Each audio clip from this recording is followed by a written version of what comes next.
네, 2019년 3월 2일 기출문제 상과목 컴퓨터 및 정보 활용 시작하겠습니다.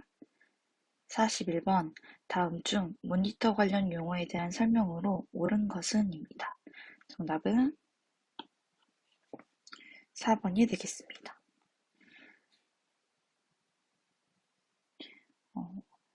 픽셀이란 모니터가 처리할 수 있는 주파수 폭이 아니라 화소, 즉 작은 점의 행과 열로 이루어져 있는 화면의 작은 점 각각을 이르는 말로 주소화될 수 있는 화면의 가장 작은 단위를 픽셀이라고 하는 거고요. 쉽게 말하면 모니터나 이제 카메라가 이미지, 사진을 이제 구성하는 색상들이 있죠. 그 색상들을 표현하는 최소 단위를 우리는 픽셀이라고 합니다. 해상도란 디스플레이에서 나타나는 표시의 선명도를 해상도라고 하는 것이고요. 주파수 대역폭은 신호 전류에 포함된 성분 주파수 최대값에서 최소값을 뺀 범위 폭을 주파수 대역폭이라고 합니다. 말 그대로 주파수의 가장 큰 값과 작은 값의 차이를 말을 하는 것이고요. 1번 다시 한번 정리를 해드리면 해상도가 아니라 가장 작은 단위는 픽셀이고요. 모니터 등의 출력 장치가 내용을 얼마나 선명하게 표시할 수 있는가를 나타내는 단위 주파수 대역폭이 아니라 해상도가 되겠죠. 그래서 정답 4번 되겠습니다. 42번 다음 중 컴퓨터의 기능에 대한 설명으로 옳지 않은 것은 이고요. 정답은 3번이 되겠습니다. 1번 입력 기능은 키보드, 마우스, 터치스크린, 이미지 스캐너 등과 같은 외부 입력 장치로부터 데이터를 읽어드리는 기능이다. 2번 기억 기능은 입력된 데이터나 프로그램, 처리된 결과로 얻어진 데이터를 기억 장치에 저장하는 기능이다.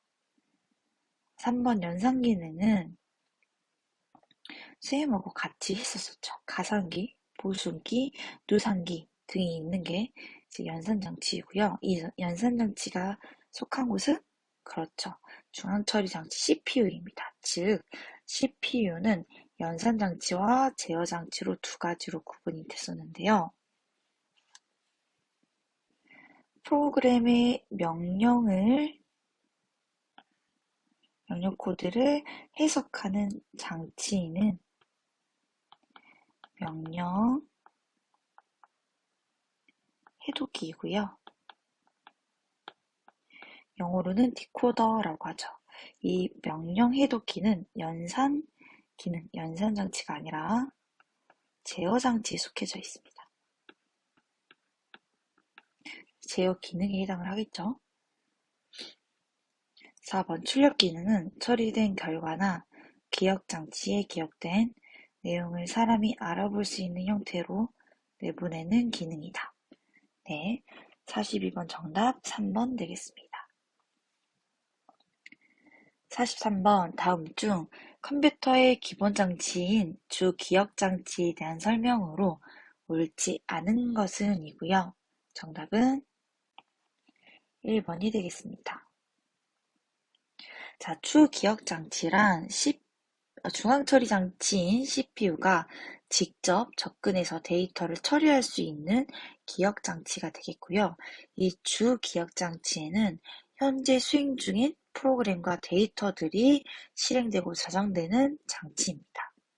그래서 주로 사용되는 게 램인 장치고요. 주기억 장치는 각 위치는 주소에 의해서 표시가 됩니다.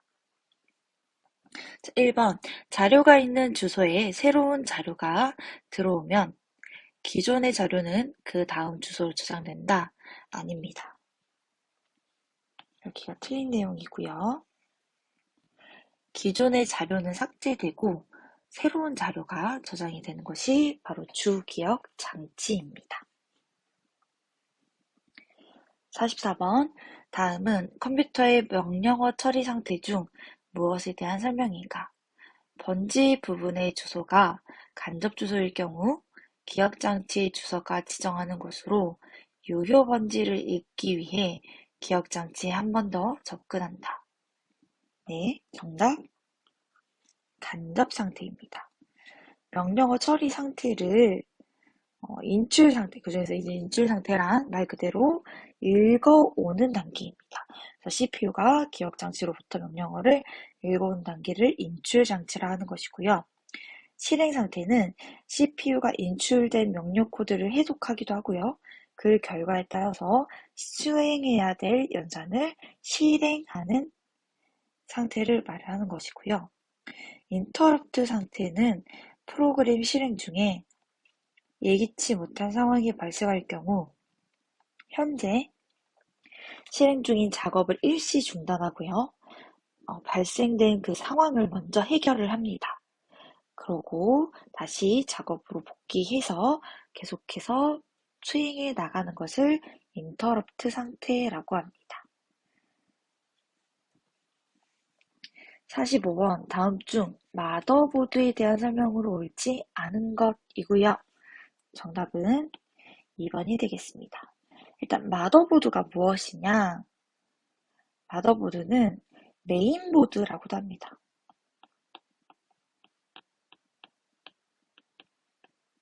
말 그대로 컴퓨터를 구성하는 모든 장치들이 이 마더보드, 메인보드에 장착되어 있는 컴퓨터의 가장 기본 부품이 마더보드이고요.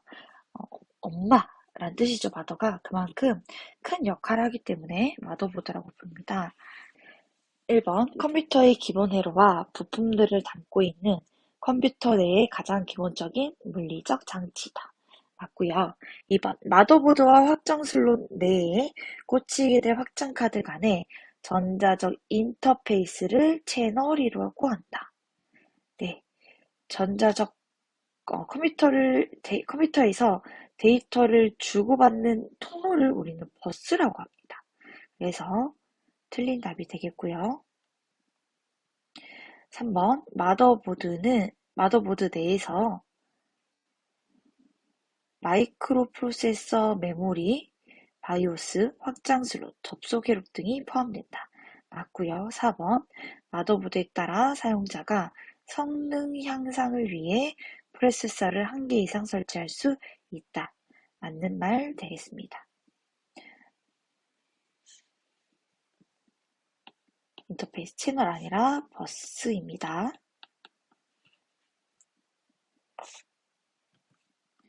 46번 다음 중 컴퓨터의 내부 인터럽트에 해당하는 것은? 이라고 되어 있습니다.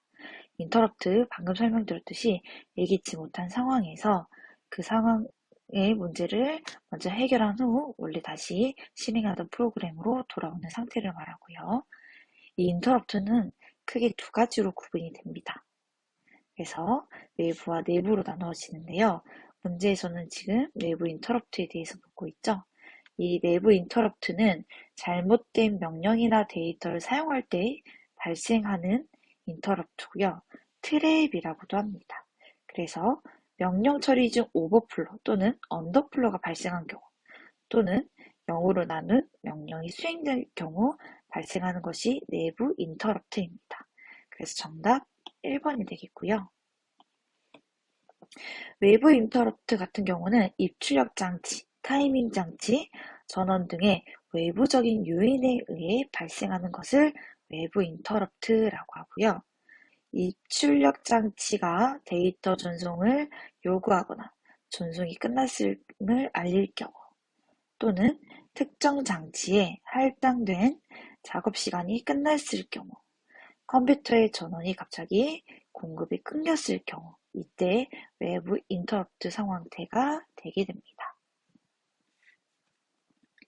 47번 다음 중 자료 처리 단위에 대한 설명으로 가장 옳은 것은? 입니다. 정답은 3번이 되겠고요.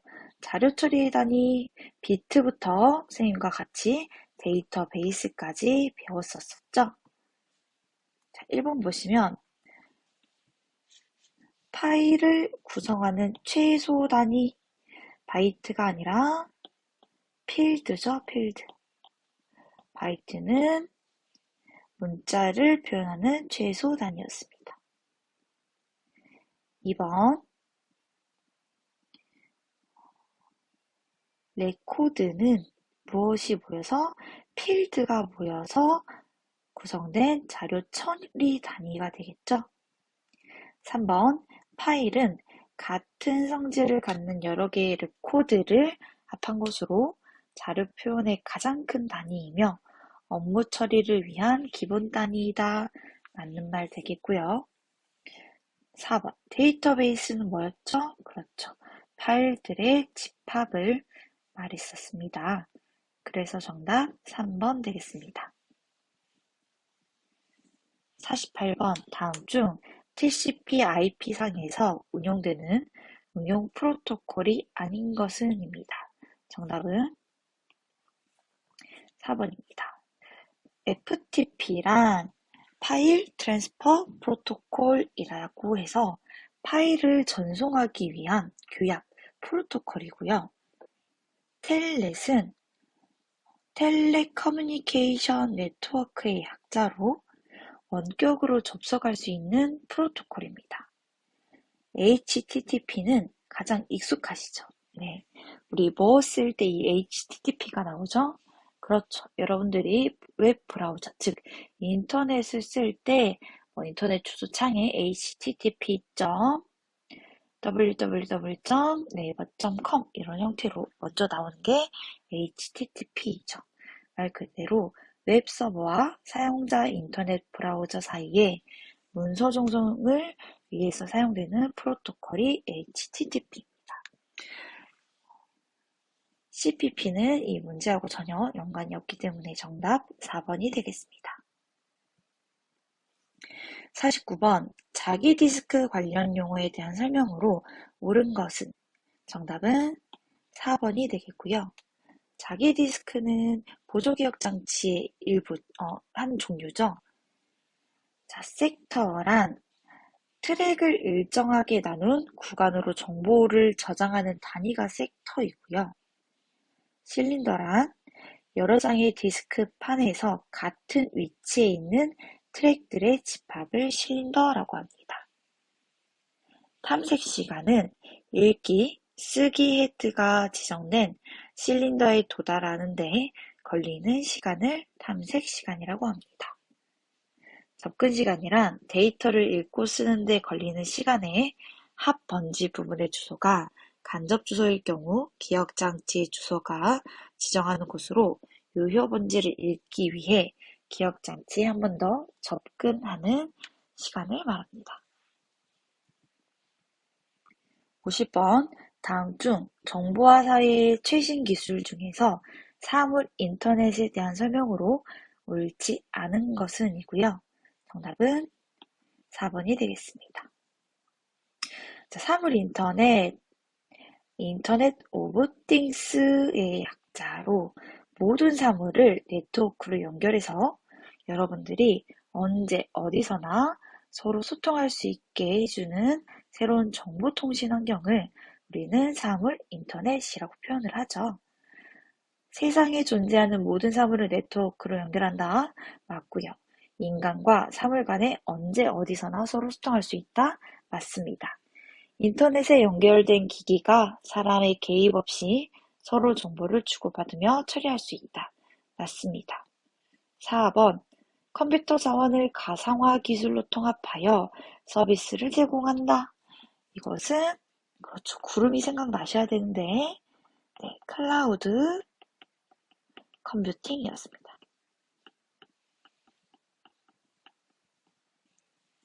그래서 50번의 정답 4번 되겠습니다. 다음 중 컴퓨터에서 사용하는 멀티미디어 특징에 대한 설명으로 옳지 않은 것은 입니다. 정답은 3번이 되겠습니다.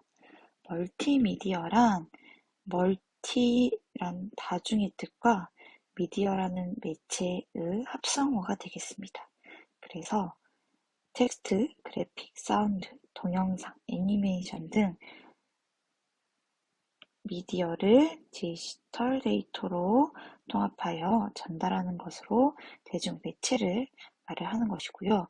이 멀티미디어의 특징이 네 가지가 있습니다. 디지털화, 쌍방향성, 비선형성, 정보의 통합성입니다. 1번, 디지털 데이터로 통합하여 처리한다. 멀티미디어 특징 맞죠? 정보 제공자와 사용자 간의 쌍방향성으로 데이터가 전달된다. 맞습니다. 3번, 데이터가 일정한 방향으로 순차적으로 처리된다. 순차적이었습니까? 아니죠. 순차적이 아니라 비선형성이죠.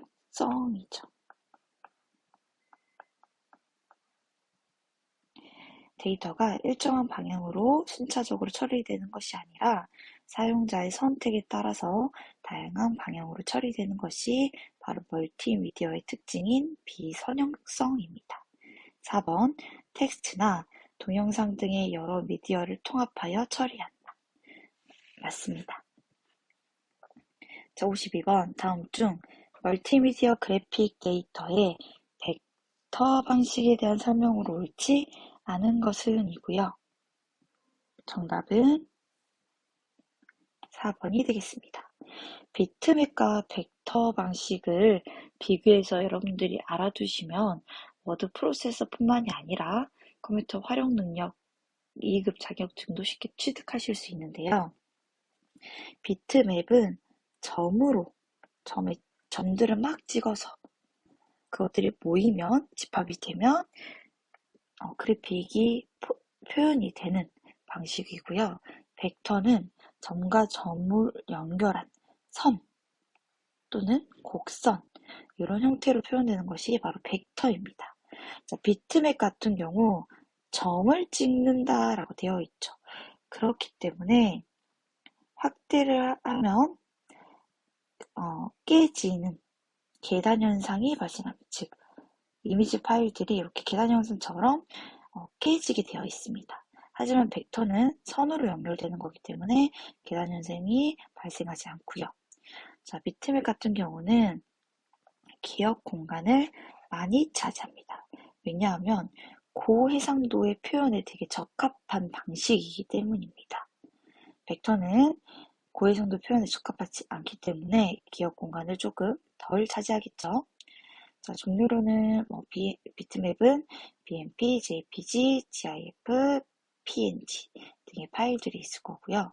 벡터는 WMF, AI, CDR과 같은 파일 형태가 있습니다. 1번, 점과 점을 연결하는 직선, 곡선을 이용해서 이미지를 표현한다. 벡터 맞고요. 이미지를 확대하여도 테두리가 매끄럽게 표현된다. 즉, 계단 현상이 발생되지 않는다. 맞는 표현 되겠죠? 3번, 좌표 개념을 사용하여 이동, 회전 등 변형이 쉽다. 그렇죠. 선과 곡선을 이용하기 때문에요. 4번, 비트맵 방식과 비교하여 기억 공간을 많이 차지한다. 자, 기억 공간을 많이 차지하는 것은 벡터가 아니라 바로 비트맵이었죠. 고해상도 표현에 적합하기 때문에 당연히 고해상도면 용량이 크겠죠. 그래서 기억 공간 많이 차지하는 것은 바로 비트맵이 되겠습니다. 자, 53번. 다음 중 서로 다른 프로토콜을 사용하는 망을 연결하는 데 사용되는 것은 무엇인가? 정답은 게이트웨이입니다. 자, 게이트웨이란 서로 구조가 다른 네트워크와 네트워크 간에 상호 접속할 수 있게 하는 장치입니다. 즉, 게이트웨이, 출입구라는 뜻입니다. 그래서 입구와 입구끼리 연결해서 네트워크 간에 서로 접속할 수 있게 하는 장치라는 것. 리피터는요, 우리가 신호를 보낼 때 너무 멀리 떨어져 있으면 신호를 크게 보냈다고 하더라도 그게 점점 거리가 걸수록 줄어들어 가겠죠. 그렇기 때문에 그 중간에서 리피터라는 장치가 있으면서 전해져온 신호를 증폭시켜서 멀리까지 전달이 될 수 있도록 하는 장치를 리피터라고 합니다. 네. 서버 클라이언트는 저번 기출문제에서도 배웠었죠? 54번 MS 아웃룩에 대해서 다음과 관련 있는 전자우편의 헤더 부분은 무엇인가? 수신된 메일에 참조자가 표시되지 않으나 함께 메일을 받을 참조자의 우편 주소입니다.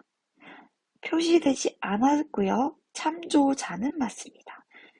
당연히 숨은 참조가 되겠죠. 55번 MS 아웃룩에서 작업 관리에 대한 설명으로 옳지 않은 것은 정답은 3번입니다. 미리 알림 시간을 설정할 수 있고요. 작업이 되풀이가 끝나는 날짜도 지정할 수 있습니다. 완료된 작업은 하루가 지나면 자동으로 삭제되게 설정할 수 있다? 아닙니다.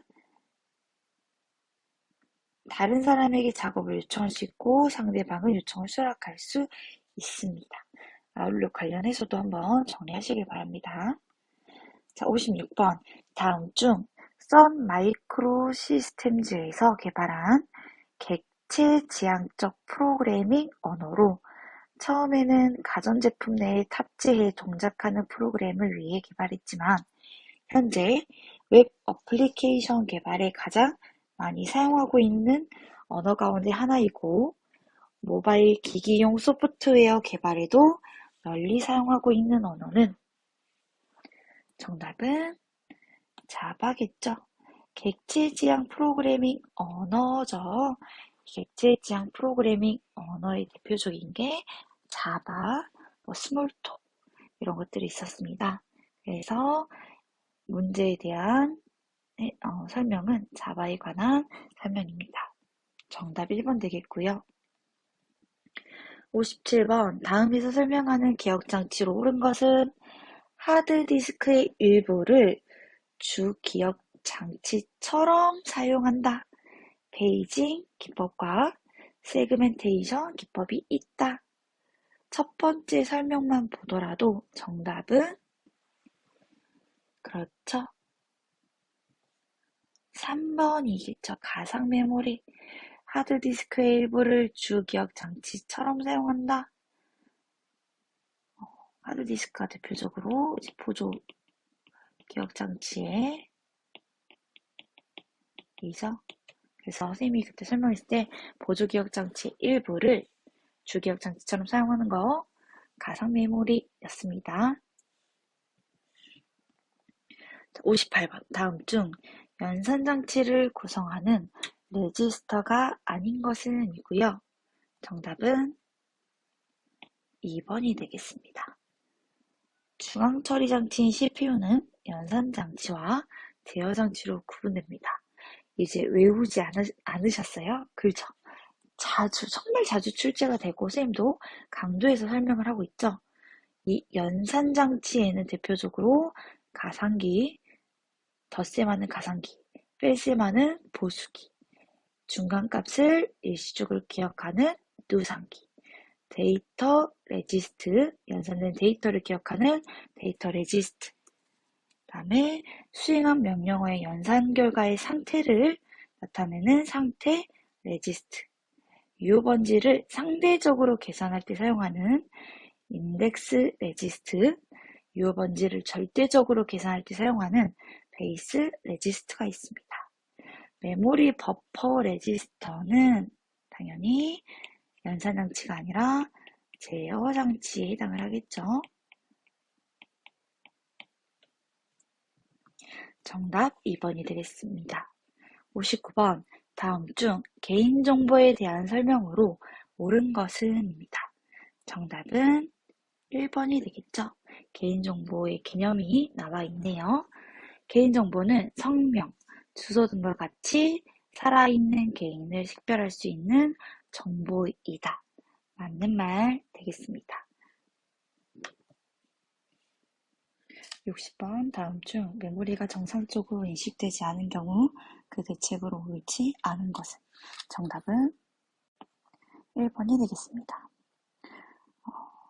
CMOS 셋업에서 캐시 항목이 enable 설정되어 있는지를 확인한다. 캐시 항목은 속도를 향상시키기 위한 것이기 때문에 메모리와는 상관이 없습니다. 2번, 램의 속도를 임의적으로 변경하지 않았는지 확인하고 또한 메인보드에 지원하는 램이 올바르게 사용되었는지, 램 소켓에 램이 올바르게 꽂혀 있는지를 확인하셔야 되겠습니다. 60번의 정답 1번 되겠고요. 2019년 3월 2일 기출문제 3과목 여기까지입니다. 수고하셨습니다.